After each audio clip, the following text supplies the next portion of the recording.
Hello guys, आज के हम इस वीडियो में डिस्कस करेंगे कि किस तरीके से आप जो है ना सिंपल इंटरेस्ट जो है ना वो कैलकुलेट कर सकते हैं। मिसाल लेते हैं, मेरे पास ये जो है ना प्रिंसिपल अमाउंट है 19,000, 15,000, 14,000 एंड मच मोर।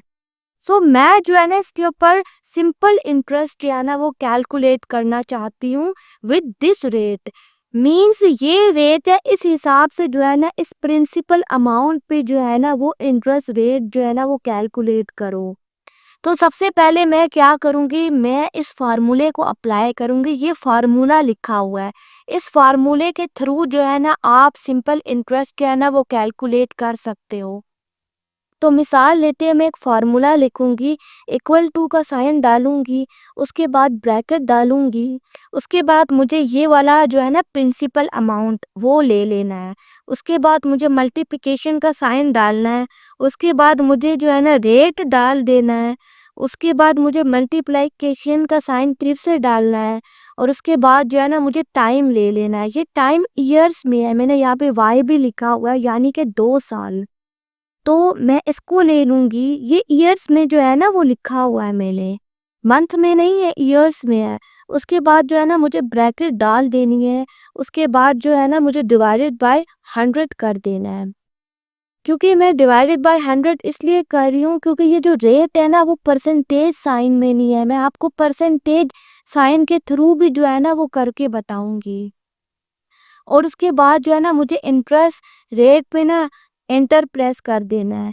तो ये जो है ना इंटरेस्ट रेट है, यानी कि 19,000 पे इस रेट के हिसाब से 10% रेट के हिसाब से, और ड्यूरेशन है 2 साल। उस पे जो है ना 3,800 रुपीज़ जो है ना वो इंटरेस्ट लगेगा, क्योंकि अमाउंट भी बहुत थोड़ी है ना। तो इस तरीके से जो है ना आप सिंपल इंटरेस्ट कैलकुलेट कर सकते हो on the basis of this rate, this principle amount और टाइम। तो मैं आपको ये बताना चाहती हूँ कि मैंने डिवाइडेड बाय 100 क्यों किया। तो मिसाल लेते हैं, अगर जो है ना मैं इस इंटरेस्ट रेट को ना परसेंटेज के साइन में लिखती हूँ ना, तो मुझे फिर जो है ना डिवाइडेड बाय 100 नहीं करना पड़ेगा, क्योंकि परसेंटेज जो होता है ना वो उसको खुद ही जो है ना 100 से डिवाइड करके आपके पास अमाउंट शो करवा देता है। तो मैं यहाँ पे जो है ना परसेंटेज का साइन ऐड करूँगी। मैं आपको कुछ दिखाना चाहती हूँ कि ये जो है ना मैंने क्यों ऐड किया। अब मिसाल लेते हैं, मैं इक्वल टू का साइन प्रेस करूँगी, उसके बाद ब्रैकेट डालूँगी, उसके बाद इसको ले लूँगी, उसके बाद मल्टीप्लिकेशन का साइन डालूँगी, फिर मैंने इसको ले लिया, उसके बाद फिर से मल्टीप्लिकेशन का साइन डाला, उसके बाद मैंने ड्यूरेशन ले ली, मीन्स टाइम। उसके बाद जो है ना मैंने ब्रैकेट को क्लोज किया और एंटर प्रेस किया। यहाँ पे देखो, मैंने जो है ना डिवाइडेड बाय 100 नहीं किया, क्योंकि ये जो है ना मैंने परसेंटेज में ले लिया। परसेंटेज खुद ही जो है ना इसको डिवाइडेड बाय 100 कर देता है ऑटोमेटिकली। अब देखो वही रेट आया। तो इस तरीके से जो है ना आप सिंपल इंटरेस्ट कैलकुलेट कर सकते हो। ये तो मैंने ऑलरेडी परसेंटेज में लिखा हुआ है। अब क्या है, ये भी जो है ना प्रिंसिपल अमाउंट है, ये जो टाइम है ना ये यहाँ पे चेंज है। मीन्स कि ये जो टाइम है ना ये मंथली बेसिस है, यानी कि 24 लिखा है ना, इसका मतलब है 2 साल। अब आप देखना ये वाली वैल्यू और ये वाली वैल्यू सेम आएगी, क्योंकि यहाँ पे भी 2 लिखा है, 2 मतलब 2 साल, 2 साल मीन्स 24 मंथ। अब जो है ना मैं आपको बताना चाहती हूँ कि आप जो है ना मंथली बेसिस पे किस तरीके से इंटरेस्ट रेट फाइंड आउट कर सकते हैं। तो ये जो डेटा है ना ये मंथली बेसिस का है, ये ईयरली बेसिस का था। अब मैं आपको ये बताऊंगी कि मंथली बेसिस के हिसाब से आप किस तरीके से जो है ना इंटरेस्ट रेट फाइंड आउट कर सकते हैं। ये जो है ना 24 मतलब कि 2 साल। अब आप देखना कि ये जो दोनों वैल्यूज है ना वो सेम आ रही है, क्योंकि वैल्यू सेम है।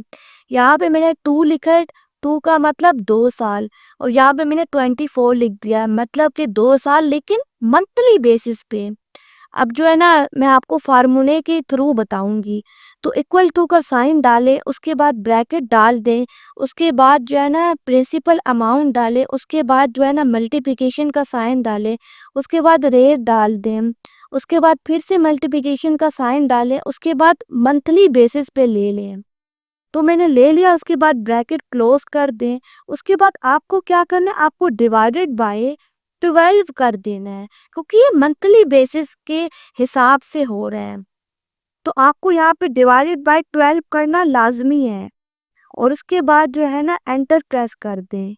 तो ये देखा आपने, ये वाला अमाउंट और ये वाला अमाउंट दोनों जो है वो सेम आ रहे हैं। यानी कि आप इस तरीके से जो है ना इंटरेस्ट रेट फाइंड आउट कर सकते हो मंथली बेसिस पे और ईयरली बेसिस पे। अब मैं इसको जो है ना सेल को एक्सपैंड करूंगी तो आप देख लेना कि जो है ना सेम अमाउंट आ रही है या नहीं। यहाँ पे भी सेम ही आ रही है, मतलब 5 साल, मतलब उस हिसाब से 60 मंथ हो गए। तो यहाँ पे भी 9,000 आ रही है। तो इस तरीके से आपको जो है ना ओवरव्यू मिल गया कि किस तरीके से आप जो है ना सिंपल इंटरेस्ट कैलकुलेट कर सकते हो इस अमाउंट के ऊपर। तो मैंने आपको सिंपल इंटरेस्ट फाइंड आउट करके बता दिया। तो मैं अब आपको जो है ना कंपाउंडिंग इंटरेस्ट किस तरीके से फाइंड आउट करते हैं वो आपको सिखाऊंगी। तो मतलब कि मैंने यहाँ पे शीट में कुछ डेटा एंटर किया हुआ है। तो मैं सबसे पहले तो आपको ये बताना चाहती हूँ कि कंपाउंडिंग इंटरेस्ट में और सिंपल इंटरेस्ट में फ़र्क क्या है। सिंपल इंटरेस्ट क्या होता है, वो सेम जो होता है ना प्रिंसिपल अमाउंट उसके ऊपर लगता है। मतलब कि जो प्रिंसिपल अमाउंट होती है ना सिर्फ उसके ऊपर इंटरेस्ट लगता है। कंपाउंडिंग इंटरेस्ट की तरह जो है ना वो नहीं एप्लीकेबल होता। यानी कि जो कंपाउंडिंग इंटरेस्ट होता है ना वो ये होता है कि जो कंपाउंडिंग होती है ना वो ऐसे काम करती है कि जो इंटरेस्ट होता है ना वो प्रिंसिपल अमाउंट के ऊपर तो लगता ही लगता है, लेकिन जो प्रिंसिपल अमाउंट में जो इंटरेस्ट ऐड हो के आया होता है ना उसके ऊपर भी इंटरेस्ट लगता है। इसलिए जो कंपाउंडिंग इंटरेस्ट होता है ना वो हमेशा ज़्यादा लगता है, क्योंकि वो जो अमाउंट मतलब प्रिंसिपल होती है ना उसके ऊपर तो लगता है, लेकिन जो इंटरेस्ट प्रिंसिपल अमाउंट के ऊपर लग के आया होता है ना उसके ऊपर भी जो होता है ना इंटरेस्ट लगता है। इसलिए कंपाउंडिंग इंटरेस्ट की वजह से क्या होता है, आपके ऊपर बहुत ज़्यादा सूद बढ़ जाता है। इसलिए आपने देखा होगा कभी आपने बैंक से कुछ पैसे लिए हों और वहाँ पे कंपाउंडिंग इंटरेस्ट जो है ना वो लगा हो, तो क्या होता है वो बहुत देर से ख़त्म होता है, क्योंकि वो प्रिंसिपल अमाउंट के ऊपर तो लगता ही लगता है, लेकिन क्या होता है वो वक्त के साथ साथ इंटरेस्ट जो होता है ना वो बढ़ता जाता है। यानी कि आपको और ज़्यादा पैसे देने पड़ते हैं जितना आप लेट करते जाते हो। तो ये डिफरेंस है, मैं आपको जो है ना दिखाती हूँ। तो चलिए फार्मूले के हिसाब से समझते हैं। यहाँ पे जो है ना मैंने फार्मूला डाला हुआ है, तो मैं जो है ना आपको इस फार्मूले के हिसाब से बताऊंगी कि किस तरीके से आप जो है ना कंपाउंडिंग इंटरेस्ट फाइंड आउट कर सकते हो। तो सबसे पहले तो इक्वल टू का साइन डालो, उसके बाद कह रहा है प्रिंसिपल अमाउंट पी यानी के, उसके बाद मल्टीप्लिकेशन का साइन डालो, उसके बाद जो है ना ब्रैकेट डाल देनी है आपको, उसके बाद आपको जो है ना 1 लिख देना है।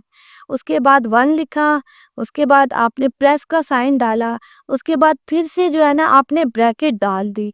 अब वो आपको कह रहा है कि रेट डालो, यहाँ पे मैंने आर लिखा भी है, ये भी कह रहा है कि आर डालो, तो यहाँ पे मैंने आर डाल दिया। उसके बाद कह रहे डिवाइडेड बाय का साइन प्रेस करो, मैंने डाल दिया। उसके बाद कह रहे कंपाउंडिंग पीरियड पर ईयर डालो, वो एन से जो है ना वो शो मैंने किया है, तो एन यहाँ पे भी था, यहाँ पे तो मैंने डाल दिया। उसके बाद दोनों ब्रैकेट्स को क्लोज किया। उसके बाद ये वाला साइन कह रहा है, मैं तो अपने कीबोर्ड से शिफ्ट और 6 को प्रेस करूंगी तो ये साइन आ जाएगा।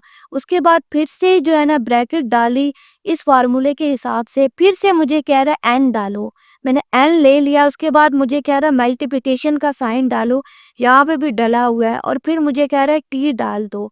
उसके बाद जो है ना ब्रैकेट क्लोज करो और जो है ना फिर एंटर प्रेस करो।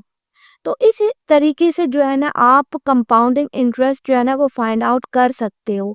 यानी कि इस फार्मूले को जो है ना आपने देखना है, और यहाँ पे जो है वो वैल्यूज दी गई है, यानी कि आपने कितने ड्यूरेशन के लिए वो इंटरेस्ट जो है ना अमाउंट रखी, मतलब कि 4 सालों के लिए। अब जो है ना उसके ऊपर कंपाउंडिंग पर ईयर कितनी लग रही है वो जो है ना यहाँ पे मैंने मेंशन की है, और जो है ना इसका रेट ये है, और जो है ना इसका प्रिंसिपल अमाउंट ये जो है ना फार्मूला है। इस फार्मूले के हिसाब से जो है ना आप वैल्यूज चेंज कर लो, और आप जो है ना किसी भी वैल्यू के ऊपर जो है ना वो इंटरेस्ट रेट फाइंड आउट कर सकते हो। कंपाउंडिंग इंटरेस्ट रेट मैंने आपको डिफरेंस बताया है कि वो जो है ना प्रिंसिपल अमाउंट पे भी लगता है, और जो प्रिंसिपल अमाउंट पे इंटरेस्ट जो है ना वो आया होता है ना उसके ऊपर भी लगता है, उसकी कंपाउंडिंग होती है, इसलिए वो ज़्यादा होता है। तो उम्मीद है कि आपको जो है ना ये लेक्चर पसंद आया होगा। Thank you.